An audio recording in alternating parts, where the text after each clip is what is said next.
Hey. All right, before we start this video, check out the link below because I'm offering a free masterclass on improvisation. It's different. It's not what we think. Check it out. Click the link below. But for now, let's get into this video.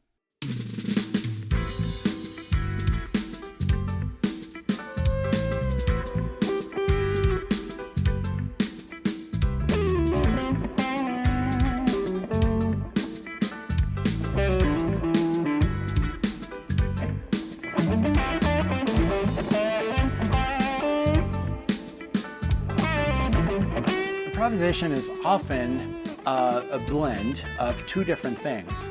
The focused, melodic type of playing, which is very controlled, and the faster, exciting playing, which sometimes is not as controlled as you would like it to be.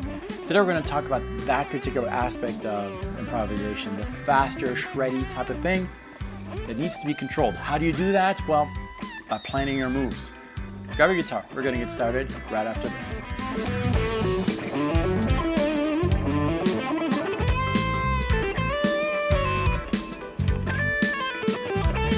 Hello, this is David from the Wallerman Guitar Artistry. Welcome to this channel, which is all about helping guitar players around the world develop their musical personality on the instrument. Today, surprise, surprise, we are working in the key of A Dorian.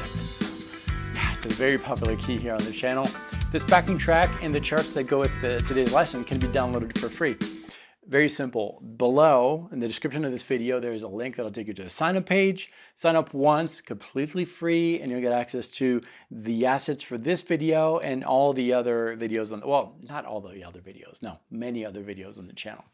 There are 1,000+ videos here, so little by little, we're adding more. Okay, so what are we talking about today? We're talking about really planning your moves ahead and controlling things.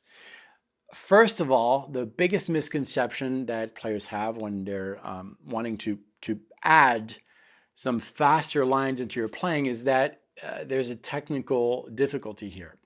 There is, but typically that's not really the problem. Now, you do need to be able to control your moves. I'm using economy picking, which is a combination of alternate picking and sweeping, but you can do this with any technique that is comfortable to you. And so it's typically not a technical issue with your fingers. It's a mental issue. The problem is that at a certain speed when you're playing, and this backing track, this is our tempo, and then if I start shredding,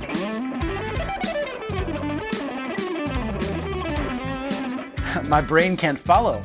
It can't really follow the speed here. So you need to adapt the speed at which you're playing so that it matches your speed at which your mental understands and relates to what you're playing. It's very, very important if you want to bring out some faster playing very naturally in your playing. So we're going to make sure that we can control, that we can understand mentally what's going on. So back to our backing track, we don't need to change the speed of the track.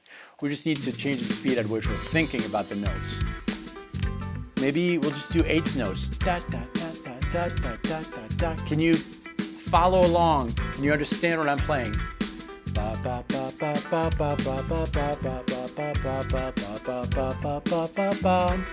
the answer is yes, great. If the answer is no, go to quarter notes. Okay, we'll use quarter notes for this. Sometimes the slower the better to understand the concept. So back to our close-up here. We're in A Dorian. I'm just going to start building lines in quarter notes. Okay? And my job, it's going to be hard to talk when I do this, but is to aim for a note.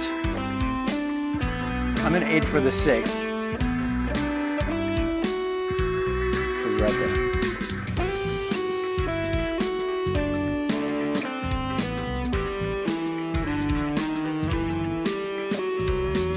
There's the 6th again. So that's the first thing. Can you do this? And if you're not comfortable with the Aeolian mode, just use pentatonic. Maybe pentatonic scale in A. We'll aim for this note. I'm just playing random notes.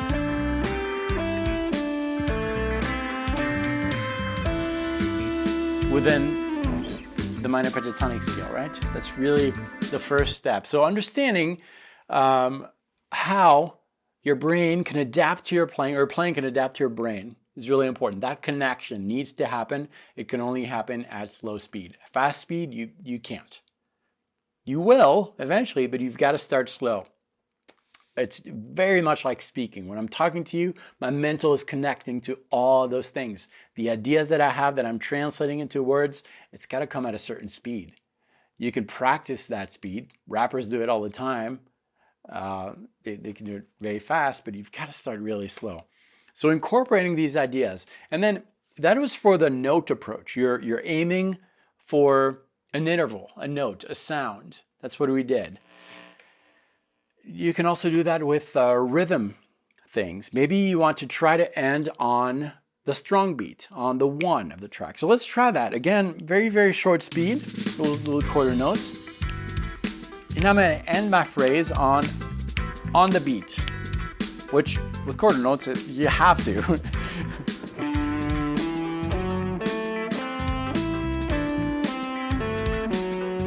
2, 3, 4, 5. Right there, on the 1.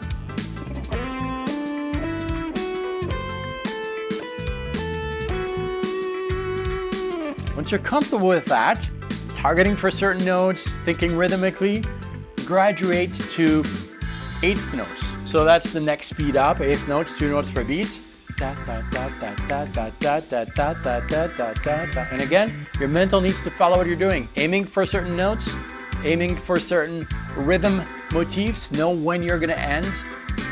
It's being aware, it's an awareness game. So we're gonna try that.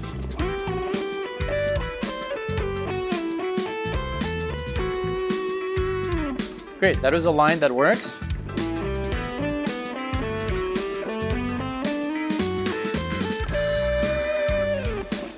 Okay, and I knew here that I wanted to end on that because the speed allowed me to control that, to mentally prepare that line. And I knew that there was a little stretch there to reach that note. But because of the speed, I was able to do that.